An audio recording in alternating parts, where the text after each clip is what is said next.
Bonjour à tous. Est-ce que vous m'entendez bien?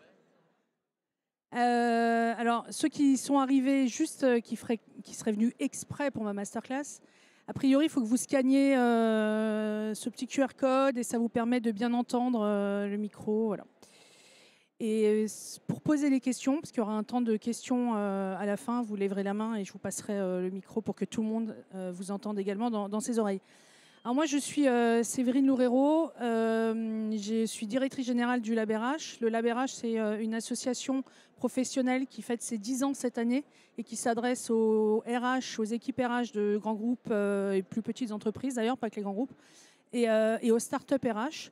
L'idée de départ qui est toujours la nôtre aujourd'hui, qui était de rapprocher les deux mondes, partant du constat que les DRH n'ont pas forcément le background tech pour parler et comprendre le discours et les tendances, innovations sur lesquelles avancent les startups, et que les startups, elles, de leur côté, vous n'êtes pas sans savoir qu'un fondateur de startup RH n'est pas forcément un RH, et donc il n'a pas toujours les codes, il n'a pas toujours les arguments pour vendre son produit ou pour le challenger. Et donc l'idée, c'était de rapprocher ces deux mondes, et depuis 10 ans, c'est ce qu'on fait, donc sous un grand chapeau de mission qui est l'innovation et la promotion de l'innovation. Donc on a aujourd'hui plus de 1200 membres et avec des écoles, des universités, des ministères, des institutions et donc on organise un certain nombre d'événements. Ça c'est pour le LabRH, je voulais quand même vous le présenter, mais aujourd'hui je ne suis pas là au titre du LabRH, il se trouve que j'avais une vie avant le LabRH et ça fait qu'1 an que je suis DG de l'asso. Et j'ai écrit quelques bouquins, et notamment sur l'expérience collaborateur. Mon premier livre était le premier livre en France sur l'expérience collaborateur, paru en 2018. Je suis depuis 2018 très active dans mes écrits et mes réflexions et mes recherches sur le sujet de l'expérience collaborateur. Et ça m'a amené aujourd'hui, notamment devant vous, à vous présenter cette réflexion autour de c'est quoi les leviers aujourd'hui pour fidéliser, quels sont ces leviers les plus forts pour fidéliser et au sein de son entreprise, attirer également, vous allez voir qu'on va aussi en parler. Et selon moi, la réponse à tous ces enjeux d'attractivité et de fidélisation sont l'expérience collaborateur et ses dimensions. Et ça va être aujourd'hui ce qui va nous occuper pendant une quarantaine de minutes. Alors, moi, j'aime bien, quand je parle d'expérience collaborateur, partir de l'expérience client. Il se trouve que je suis arrivée à l'expérience collaborateur par l'expérience client. Et derrière l'expérience client, il y a un chiffre, moi, qui m'avait beaucoup marqué à l'époque, qui est 81%. C'est une source Capgemini. 81% des clients déclaraient en 2017, si la stat a été réactualisée, il y a moyen que ce soit plus aujourd'hui, puisqu'en 2016, c'était 67%. Donc on était passé de 67, il y avait eu 81% en 2017. Des clients déclarent être prêts à payer plus cher pour une meilleure expérience. Tous ceux qui ont, alors je ne l'ai pas là, mais un iPhone, un iPad, vous êtes dans les 81% en principe, parce qu'un iPhone, ça fait exactement la même chose qu'un autre téléphone qui coûte 3, 4 fois, voire 5 fois moins cher. Mais c'est pas ça qu'on achète. C'est pas la technique, c'est pas la possibilité de téléphoner, de prendre une photo, de prendre une vidéo. Ce qu'on achète, c'est l'expérience Apple.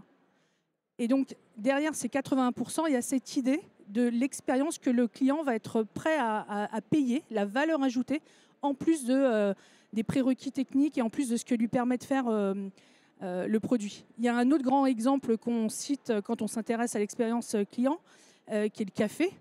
Nespresso, c'est du café, mais quand vous entrez dans une boutique Nespresso, il y a tous les codes du luxe. Le noir, les gants, je dis souvent que pas la mascotte, mais presque, George Clooney, comment on dit, l'égérie, c'est George Clooney, quoi. C'est pas un Mexicain avec un sombrero, comme ça a eu été le cas pendant des années.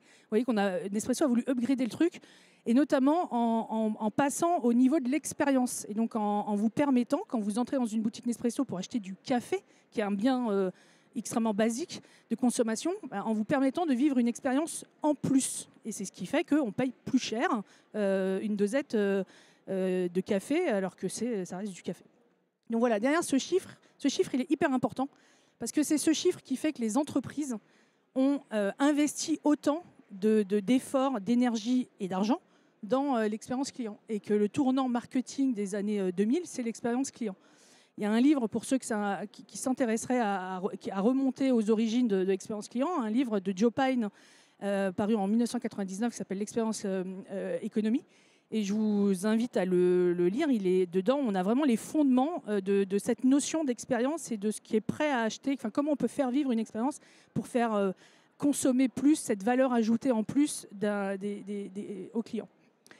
Donc moi, j'aime bien partir de ça parce que quand on a compris ce qu'était l'expérience client, c'est-à-dire la fluidité du parcours sur tous les canaux, on parle d'omnicanal souvent quand on parle d'expérience client, c'est-à-dire online et offline.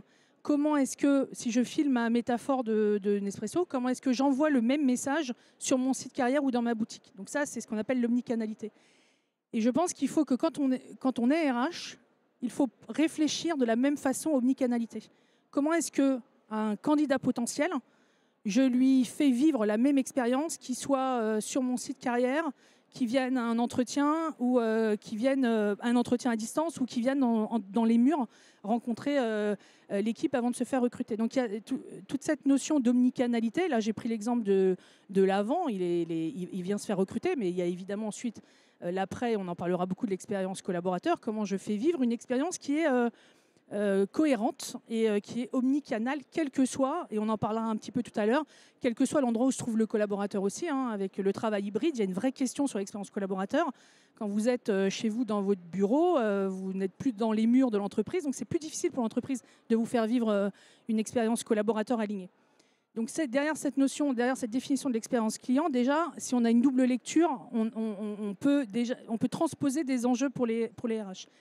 Et puis la définition de l'expérience client que j'aime bien rappeler aussi, c'est l'ensemble des perceptions et émotions ressenties lors des interactions du client avec la marque. Et ces interactions, elles ont lieu à des moments qu'on appelle des points de contact. Or, les points de contact de l'expérience client, c'est rien d'autre que des points de contact internes qui parlent de compétences de l'entreprise. Derrière un chatbot, parce que souvent un chatbot, c'est l'exemple qu'on donne pour dire mais ouais, mais c'est tech, c'est un point de contact très tech, c'est un robot. Non, mais derrière un chatbot, il y a eu des compétences de salariés, de market, de com, de paramétrage, d'IT. Donc en fait, le chatbot est la conclusion, le résultat d'une mise en action de compétences internes. Une boutique, elle ne vit pas sans ses vendeurs. Les mails, les process recrutement, les process de vente, les process, le SAV, quand on appelle et qu'on a un collaborateur au bout du fil. Tout ça, c'est des points de contact du collaborateur, enfin du client cette fois-ci avec la marque, qui tirent des compétences internes. Donc en réalité, derrière l'expérience client, il y a forcément en jeu de l'expérience collaborateur. Et donc, ce qui est nouveau, ce n'est pas cette notion d'expérience collaborateur, parce que pendant des années, moi, j'ai entendu, quand on commençait et qu'on ne parlait pas encore beaucoup d'expérience collaborateur, j'ai beaucoup entendu, ça c'est encore bullshit, c'est encore un truc de consultant. En fait, ce qui est nouveau, ce n'est pas le concept. Ce qui est nouveau, c'est la liaison qu'on a fait entre l'expérience client et l'expérience collaborateur. C'est ce changement de paradigme que je vous ai mis là. Le collaborateur n'est plus un centre de coût, ni même un centre de profit. C'est celui qui produit, qui crée la valeur pour le client. C'est celui qui crée l'expérience client. Et quand on a compris ça, on a compris l'importance de l'expérience collaborateur, et on a compris à quel point il faut s'y attacher. Parce que sans ça, on ne répond pas aux 81% des clients qui sont prêts à payer plus pour une meilleure expérience. Donc pour soigner son expérience client, il faut d'abord soigner son expérience collaborateur. C'est eux qui matérialisent les points de contact à laquelle se joue l'expérience que le client vit avec la marque. Donc c'est essentiel. Selon moi, l'expérience collaborateur, c'est vraiment l'avantage concurrentiel de l'employeur. Comme l'expérience client est l'avantage concurrentiel d'une entreprise d'un point de vue market et commerce, business, pour l'employeur, c'est l'expérience collaborateur. C'est ce qui va donner envie de rejoindre l'entreprise et ce qui va donner envie de rester dans l'entreprise. On s'est beaucoup attardé sur le premier point, rejoindre l'organisation pendant plusieurs années. On a vu naître la marque employeur, le marketing RH, pour répondre dans un premier temps à cet enjeu d'attractivité et donc comment je donne envie de rejoindre mon entreprise. Mais il ne faut pas oublier que l'expérience collaborateur, c'est aussi comment je donne envie de rester. Et c'est notre thème aujourd'hui.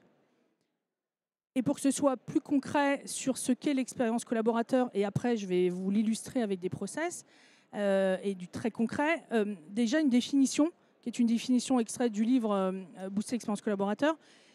L'expérience collaborateur, c'est la somme des perceptions et émotions ressenties lors des interactions du collaborateur, et cette fois-ci avec l'organisation, avec les process, avec l'environnement, avec son manager, avec ses collègues, avec tout ce qui constitue l'entreprise en tant qu'employeur. Et ce qui est essentiel dans cette définition, ce sont les notions de perception et d'émotion. C'est de la perception et c'est de l'émotion. On entend beaucoup d'entreprises se plaindre. Moi, j'ai fait un peu de conseil et j'ai beaucoup entendu de clients dire mais enfin, pour tout ce qu'on met en place pour les collaborateurs sont un peu ingrats quand même. On lance des nouvelles choses, on met en place je sais pas, une crèche, des super dispositifs et on les trouve un peu ingrats dans les enquêtes de climat, dans les surveys. Ils ne sont pas contents, ils nous remontent. Bon. Mais parce qu'en réalité, on n'est peut-être pas allé chercher ce qui réellement était important pour eux. Et cette écoute des collaborateurs à travers la surveille, c'est ce qui va permettre de comprendre quelle est leur perception de ce qu'on est en train de mettre en place. Et alors moi, je suis psychologue de formation. En psycho, on dit perception et réalité. Vous pouvez nier la perception des collaborateurs, mais c'est leur réalité. Donc, même si sur le papier, on a l'impression d'être en train de répondre à un besoin, si la perception et si l'émotion ressentie par le collaborateur n'est pas positive, vous n'êtes pas en train de répondre à leurs besoins. Donc l'expérience collaborateur, et c'est ça qui rend le concept hyper compliqué aussi. Ce n'est pas que factuel, c'est de la perception et de l'émotion. Et ça s'exprime tout au long du parcours, avant, pendant et après. Je n'avais pas inventé la poudre en 2018 quand j'ai fait ça. J'ai calqué à nouveau l'expérience client. L'expérience client, on parle d'avant, pendant, après l'achat. J'ai posé le avant, pendant, après, j'ai essayé de mettre en face des process. Avant, il y a le site, pardon, j'ai traduit ma presse en anglais, c'est site carrière évidemment, enfin de l'anglais à français. Donc avant, par exemple, on va avoir le site carrière, tout ce qui est communication, recrutement, les process recrutement, toute la marque employeur, tout ça, ça va venir nourrir l'avant. L'onboarding évidemment, alors l'onboarding, c'est un processus hyper intéressant parce qu'il fait le pont entre l'avant et le pendant. Le collaborateur, il n'est pas encore collaborateur, mais il n'est plus non plus candidat. Donc, il est un peu entre deux. C'est difficile de lui faire vivre une expérience alignée. Le pendant, je vais en parler évidemment. Puis, il y a l'après, avec l'offboarding. Et notamment, c'est un exemple de process dans l'offboarding qui est l'alumni. Alors, l'offboarding, aujourd'hui, beaucoup de gens sont convaincus. C'est super. Je peux vous dire qu'en 2018, on était très, très loin de ça. On ne s'arrêtait pas sur l'offboarding. On disait, mais l'offboarding, il est parti, je n'ai plus à l'adresser. Sauf que l'offboarding, c'est vraiment ce qui va venir se relier avec la marque employeur et donc l'avant, puisque les gens qui sont partis de chez vous, ils continuent de parler, ils continuent d'avoir des perceptions sur la façon dont ils ont pu être traités, ils continuent de pouvoir vous recommander, d'être... soit de recommander positivement, soit de décourager un candidat de postuler chez vous. Donc en réalité, l'offboarding, il est à soigner parce qu'il est vraiment un maillon hyper important de la marque employeur. Et l'alumni, c'est un exemple. Souvent, sur la partie alumni, on va estimer que c'est une dépense inutile. Or, c'est hyper important de continuer de garder cet après dans l'expérience collaborateur parce qu'à nouveau, là déjà, on parle beaucoup de salariés boomerang aujourd'hui, mais même sans avoir cette idée que les salariés, possiblement, ils vont revenir, à nouveau, ils peuvent être prescripteurs. Ils peuvent recommander votre entreprise, ils peuvent garder des liens, faire vivre cette expérience collaborateur en dehors des murs. C'est vraiment une expérience collaborateur qui est réussie par l'entreprise. Donc, ces réseaux d'alumni sont hyper importants. On le fait avec les retraités. Je ne sais pas si dans vos entreprises, vous avez des réseaux d'alumni. Alors, on ne les appelle pas les alumni pour les retraités. Mais vous savez, une espèce d'amicale de retraités qu'on regroupe pour Noël. Et ça fait plaisir. Ils reçoivent des mails de l'entreprise. Et ils ont l'impression de se sentir encore dans ce collectif. Et or, les retraités, ils ont quand même un pouvoir moins prescripteur que des actifs parce qu'ils sont moins au contact du marché de l'emploi. Je ne fais pas de l'agisme, hein, et c'est très intéressant de garder ces dispositifs pour les retraités. Mais en revanche, on se coupe d'un potentiel de recommandation en n'animant pas ces anciens collaborateurs qui sont partis. Donc ça, c'est très dommage. Et l'alumni, c'est un excellent dispositif d'offboarding. Et puis, on a le pendant. Le pendant, c'est tout ce qui va... C'est toutes les interactions que va avoir le collaborateur dans son quotidien de travail. Les modes de collaboration, évidemment. La workplace va jouer, c'est hyper important. Les dispositifs RH et managériaux. Et ensuite, on va un petit peu les détailler. Ça, c'est vraiment le pendant entre le moment où il est onboardé et le moment où commencerait son dispositif d'offboarding. Mais donc, si on m'a bien suivi Avec un dispositif d'offboarding, il n'y a pas vraiment de fin à l'expérience collaborateur. Et selon moi, il n'y a pas vraiment de début. Souvent, on fait commencer le début de l'expérience collaborateur à la visite du collaborateur sur le site carrière ou à une réponse à une annonce. Moi, je pense qu'il faut essayer de la faire commencer bien en amont. En marketing, on parle de préférence de marque. Qu'est-ce qui fait que quand vous êtes devant un rayon de, je sais pas, de lessive ou de tablettes de chocolat, il y en a une que vous preniez, il y a une marque de lessive que vous prenez plus qu'une autre. C'est en fait c'est toutes les communications auxquelles vous avez été soumis.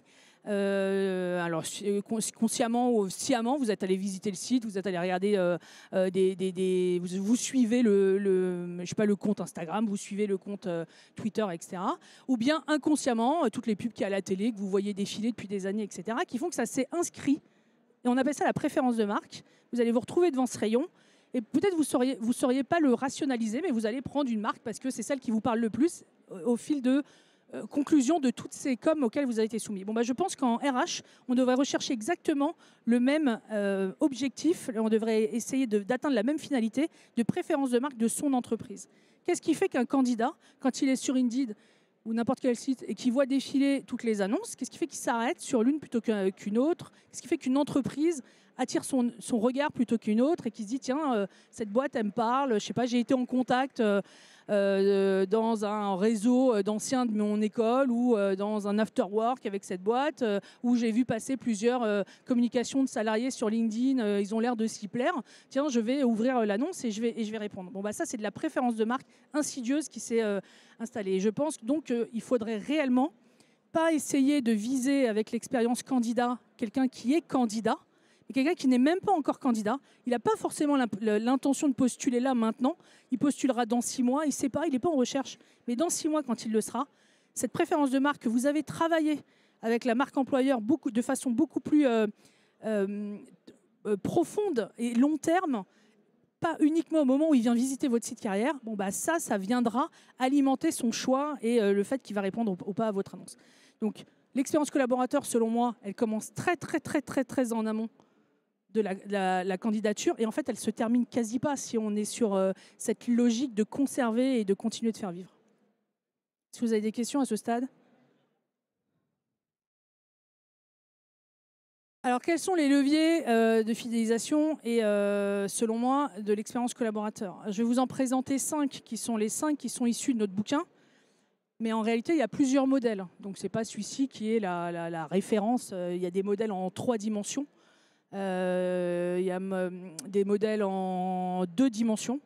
Il y en a où on parle beaucoup de culture d'entreprise. Vous en avez sans doute entendu parler. C'est-à-dire qu'on dit que la culture d'entreprise, c'est un levier d'expérience collaborateur. Moi, je trouve que la culture d'entreprise, c'est tellement protéiforme, tellement compliqué de l'adresser directement, parce que c'est un résultat, en fait, c'est un agrégat de plein d'actions et de plein de perceptions, que je n'ai pas retenu la culture.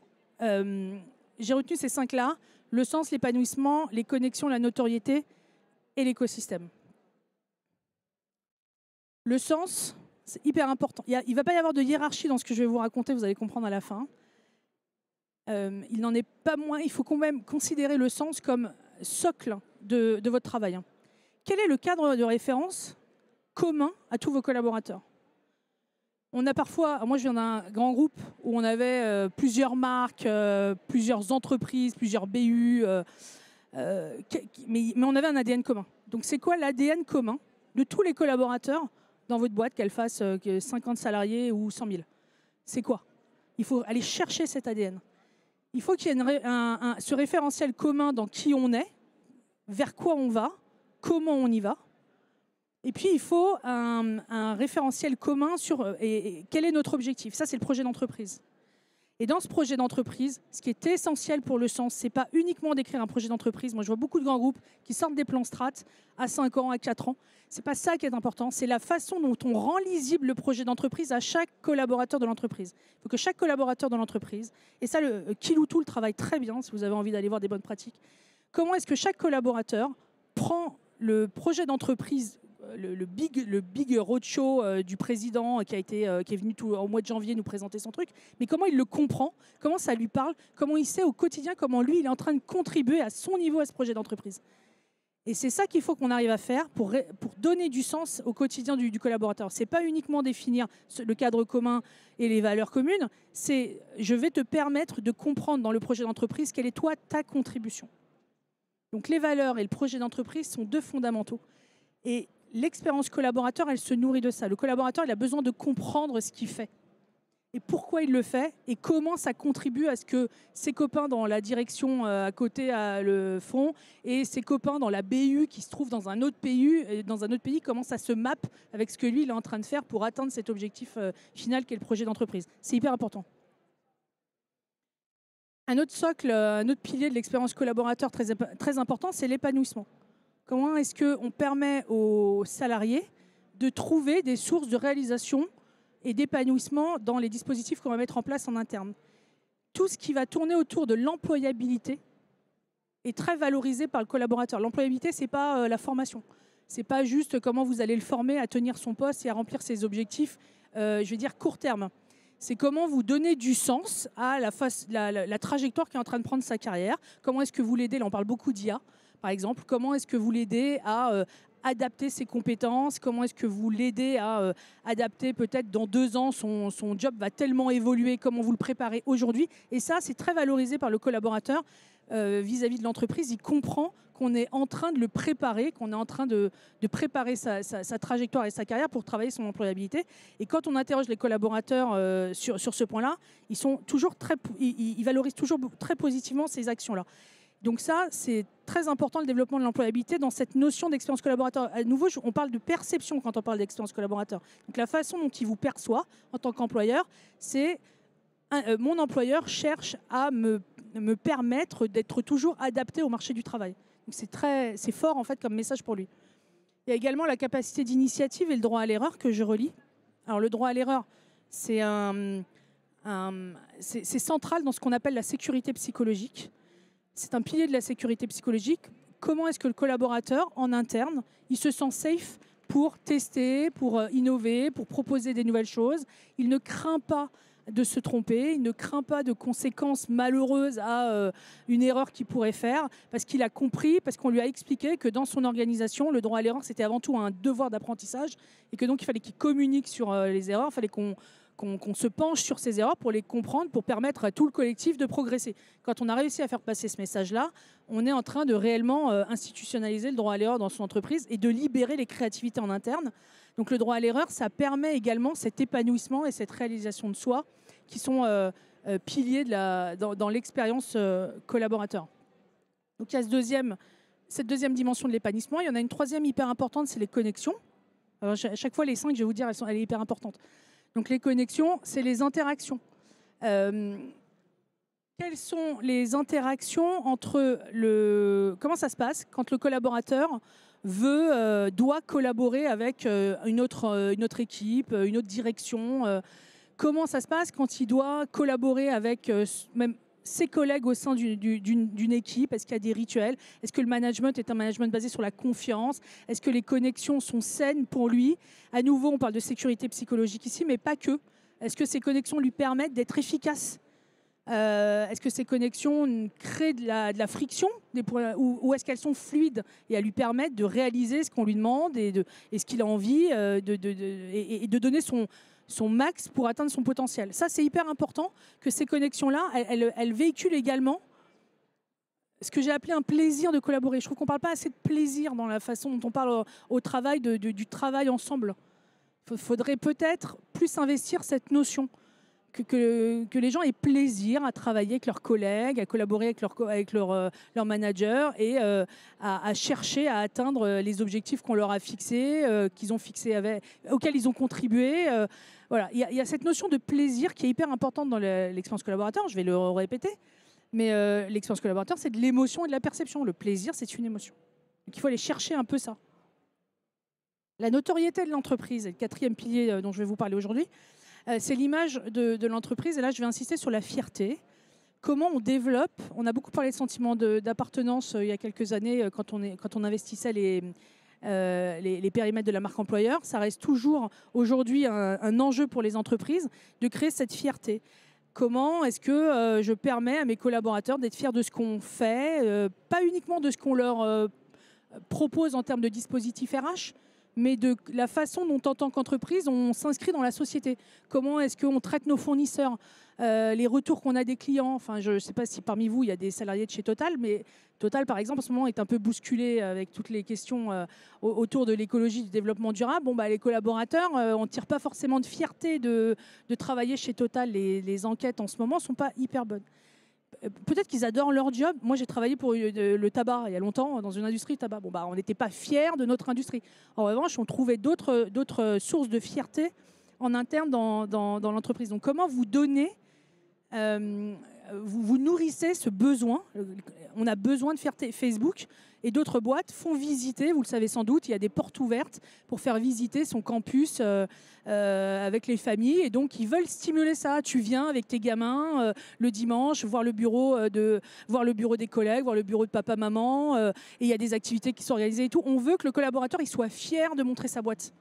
Donc, ça passe aussi par ça, cette notion de la workplace, mais pas que, évidemment. Je ne pense pas qu'un collaborateur qui ne serait pas du tout fier et content de ce que fait sa boîte viendrait aux portes ouvertes le week-end avec sa famille, honnêtement. Donc tout ça, il y a d'abord quelque chose à travailler de plus profond que juste montrer à voir, mais ça, c'est un dispositif qui témoigne de cette fierté des collaborateurs. Et ça, ça va jouer sur la recommandation sociale. Si vos collaborateurs sont fiers de leur entreprise et de leur job, ils vont avoir tendance à en parler évidemment plus positivement et à véhiculer un message plus positif autour d'eux sur leur employeur. Et la dernière dimension dont je voulais vous parler aujourd'hui, c'est l'écosystème. L'écosystème, ça désigne l'environnement physique, technologique et organisationnel de l'entreprise. Organisationnel, on n'en parle pas assez. Alors physique, c'est la workplace, mais je vais y revenir avec le travail hybride. Technologique, c'est tous les outils que vous mettez à disposition du collaborateur pour que son quotidien et que son travail soit fluide.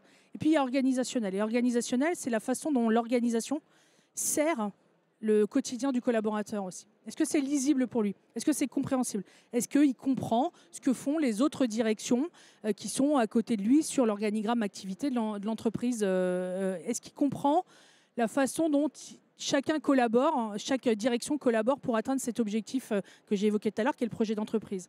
Est-ce que quand il doit contacter Michel, qui est dans l'équipe d'à côté, il peut le faire en direct, ou est-ce qu'il doit passer par son manager, qui va contacter le manager de Michel, qui va parler à Michel, qui va revenir comme ça? Ça, c'est pas fluide en fait. Donc comment est-ce que l'organisation, elle sert concrètement le quotidien du collaborateur, et si elle nourrit des points de friction, on comprend bien qu'elle vient dégrader l'expérience au quotidien du collaborateur. Donc l'organisation, c'est important. Et donc l'environnement physique, quand j'ai écrit le bouquin, on parlait que de workplace, donc la façon dont le bureau permettait de nourrir l'expérience collaborateur. Aujourd'hui, il faut évidemment parler de télétravail, c'est essentiel. Donc comment on fait, je l'ai évoqué dans mon introduction, pour que l'expérience collaborateur du salarié quand il est chez lui est toujours alignée avec celle quand il est au bureau. Donc ça ne peut pas se jouer que physiquement maintenant. Donc il faut penser, il faut réfléchir à d'autres... alors évidemment, il faut lui donner envie de venir, parce qu'il faut y aller de temps en temps pour être en collectif à minima, mais au moins aussi quand il est chez lui, qu'est-ce qu'il rattache à son entreprise? Parce que quand on est en télétravail, il n'y a plus d'unité de temps. Moi, je peux préférer travailler à partir de 6h du matin et pas mes collègues. Il n'y a plus d'unité de lieu. Je suis chez moi, ils sont chez eux, on ne se voit pas. Demain, avec l'IA, il n'y aura peut-être même plus d'unité de contenu du taf. Parce que deux personnes qui font le même boulot avec des agents IA pourront le faire de façon très différente, ou déléguer à leurs agents des pans de leur job qui ne seront pas les mêmes d'une personne à l'autre. Donc qu'est-ce qui va continuer de faire collectif? Tout est très éclaté. Cette hyper-flexibilité qui est très intéressante pour l'expérience collaborateur, elle a une conséquence, c'est d'éclater complètement le collectif. Donc il faut réfléchir à cette notion-là quand on est employeur, de comment je continue de garder un collectif qui se réunit autour de quelque chose de commun. Le plus important, quand on a fini ça, moi on me demandait toujours, mais par quoi? Ok Séverine, j'ai compris, super, hein, par quoi je commence? Il y a pas, c'est impossible de vous dire, ok, et tu prends le sens, l'épanouissement. Quoi. Le plus important, c'est la cohérence. comment est-ce que vous alignez le degré de satisfaction du collaborateur sur ces 5 ? On l'a vu, notoriété, souvent, on l'a beaucoup travaillé avec la marque employeur. Épanouissement et sens un peu aussi après le Covid. Mais si on a des gaps, on appelle ça des ruptures de confiance ou des ruptures d'expérience, c'est-à-dire que si vous avez une dimension qui est hyper développée et une autre qui ne l'est pas, bah, vous dégradez l'expérience collaborateur. C'est plus aligné. Et c'est là que vous allez avoir ces messages contradictoires où vous avez l'impression de faire plein de trucs super. Et le collaborateur, lui, quand vous lui posez la question « Est-ce que tu es content de ce qu'on fait pour toi ?», il va être plus mitigé. Mais parce que ce n'est pas aligné pour lui. C'est comme un exemple que tout le monde comprend très bien, les onboarding qui sont hyper waouh. Et au bout d'un mois, ça s'arrête, quoi. Et donc, ça s'arrête. Et il repart dans un espèce de quotidien qui est beaucoup moins waouh. Donc là, il y a une espèce de rupture, on le comprend bien. Et là, souvent, il y a des ruptures de période d'essai. Donc, comment est-ce qu'on aligne ? Et c'est essentiel, comment on aligne. Donc, le premier boulot, en fait, c'est pas d'essayer de voir par quoi je commence et les dispositifs qu'il faut absolument adresser. C'est d'essayer déjà de comprendre ils sont où les points de friction de vos collaborateurs, sur lequel ou sur lesquels de ces dimensions il y a des irritants où les collaborateurs où c'est moins fluide pour eux et les collaborateurs sont moins satisfaits de l'expérience qu'ils sont en train de vivre. Quand vous aurez identifié ça, l'objectif, c'est d'essayer de ramener à niveau la dimension que vous aurez identifiée, puis de passer à la suivante, etc. Mais il faut commencer par les points de friction et les irritants. Et pour commencer par les points de friction et les irritants, il faut écouter, il faut poser la question à vos collaborateurs. Bon, voilà en synthèse les leviers de l'expérience collaborateur pour donner envie de rejoindre la boîte, mais surtout, c'était notre sujet aujourd'hui, donner envie de rester et donc les fidéliser. Est-ce que vous avez des questions ? Soit je peux revenir sur des points, soit vous avez des partages d'expérience à faire, ça peut être intéressant. Il y a des commentaires où vous n'êtes pas d'accord avec moi sur des points, ça m'intéresse aussi. Merci beaucoup Séverine déjà pour cette présentation.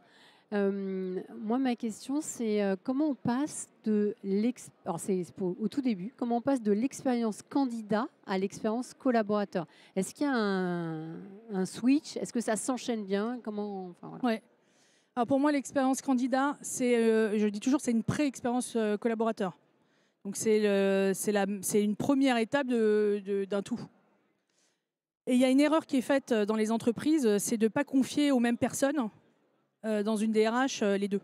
Donc parfois l'expérience candidat c'est géré par le talent et l'expérience collaborateur c'est géré par le développement RH pour la faire très synthétique, très schématique. Donc en fait les deux doivent être alignés. Quand est-ce qu'on passe de l'une à l'autre ? Le process c'est l'onboarding qui fait le pont entre les deux.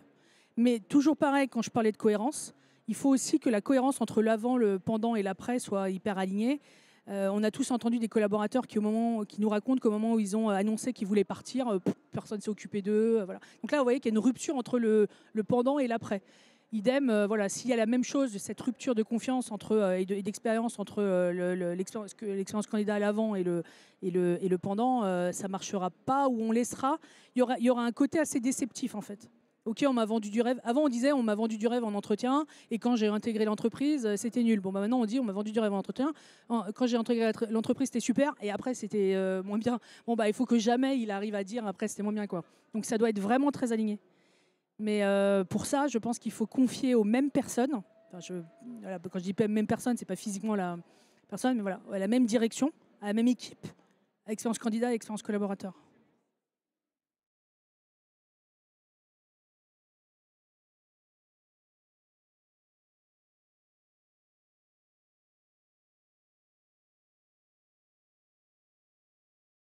Sur l'expérience candidat. Non, on peut garder la photo. Encore avant. Encore. Ouais, ici. J'ai pas compris le lien avec les compétences. Ouais, alors généralement j'ai un petit schéma que j'ai pas mis là. Les points de contact, en expérience client, tout le monde voit ce que c'est. Et donc, si je donne des exemples, ça va être. Alors j'ai parlé du SAV ou le vendeur. Le vendeur dans une boutique, c'est un point de contact entre le client et la marque. Or, le vendeur, il est lui-même destinataire de dispositifs RH et donc d'une expérience collaborateur. Donc c'est pour ça qu'on dit que les points de contact de l'expérience client sont en réalité très liés à l'expérience collaborateur, parce que c'est des compétences quand c'est une personne, ou c'est des process quand c'est un outil qui a été développé par ailleurs par des personnes, etc. Donc si l'expérience collaborateur n'est pas satisfaisante pour le salarié, il n'atteindra pas les objectifs d'expérience client qu'on lui demande de délivrer parce que ce n'est pas fluide pour lui, ce n'est pas aligné pour lui. On l'a beaucoup vu dans les SAV, ça, notamment dans les centres d'appel, où c'était avant, hein, au début de l'expérience client, où on demandait de délivrer une expérience client toujours plus top, alors qu'eux étaient très mal traités dans leur travail, et ça ne marchait pas.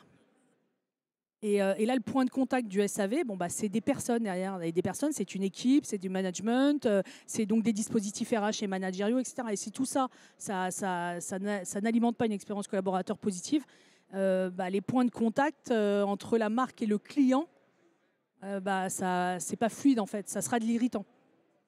C'est ça le lien qu'on fait entre expérience client et expérience collaborateur, toujours de façon très schématique. Le micro, c'est vous.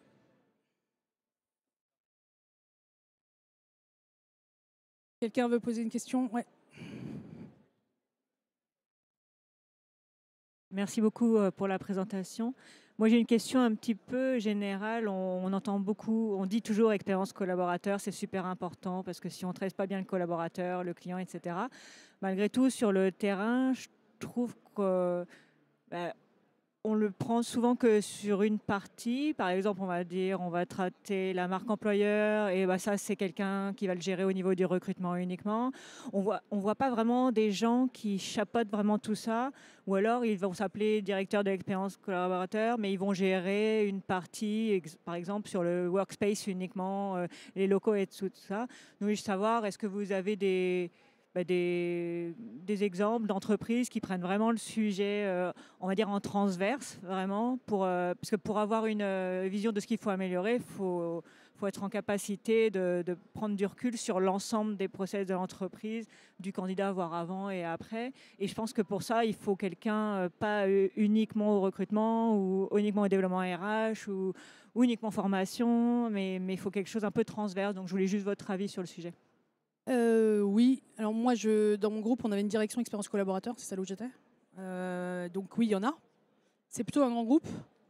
Là, c'était la banque, mais il faut des moyens en fait. Donc c'est compliqué d'avoir une équipe. Là, on avait les moyens, mais c'est compliqué d'avoir une équipe qui est dédiée à l'expérience collaborateur. Rien n'empêche de travailler en projet, c'est-à-dire qu'on peut très bien avoir des bouts sur différentes personnes. En revanche, je pense qu'effectivement, il faut que quelqu'un fasse un pont. Et ce quelqu'un doit être quelqu'un qui est dédié à l'expérience collaborateur, si on en a les moyens, ou bien le développement RH. Ça fonctionne bien parce que le développement RH, en fait, dans le développement RH, on retrouve beaucoup de process transverses, voilà, avec la gestion des carrières, avec le learning. Donc, on avance quand même parce que moi, quand j'ai commencé à m'intéresser à l'expérience collaborateur, il n'y en avait pas. On ne parlait pas d'expérience collaborateur par ailleurs. Il y avait juste Orange